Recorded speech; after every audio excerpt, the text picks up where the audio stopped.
And on the heels of some of the hottest inflation in decades comes even hotter data about housing and rental prices. In Grand Rapids, like other major cities, a supply crunch is paving the way for a housing crisis. Too many buyers, too few houses.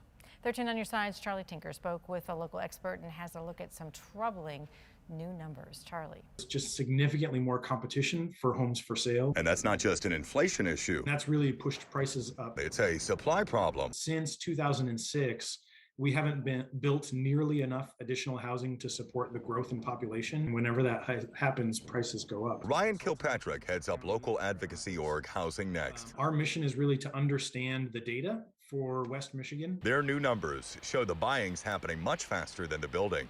In the next 3 years, Kent and Ottawa combined will need just shy of an estimated 40,000 new homes and rental units just to satisfy demand, the equivalent of building more than 200 a week. So the stress levels on everybody is through the roof. And what's worse, says real estate expert Mark Johnson, the trend may not be going away. I call it a trend, not a fad. The trend is there are 71, 72 million millennials and they're buying homes. Underscored by data from brokerage JPAR, which showed the home supply in Grand Rapids falling from more than 1,600 a few years ago to just over 400 this week. Basement level inventories nationally made the average rent in eye-watering 14% more expensive over 2020 and higher in major cities like Austin, where those gains topped 40%. Rents have increased to 25% of income on average, making the buy decision even more compelling.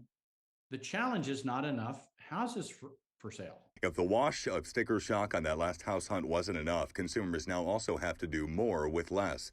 In a study put out by AmeriLife, in one poll, roughly 7 in 10 Americans claimed they were living paycheck to paycheck as wages failed to keep pace with inflation. We haven't seen the dramatic price spikes, but we're on our way there. Until demand stabilizes or supply increases, the pressure will likely stay where it is.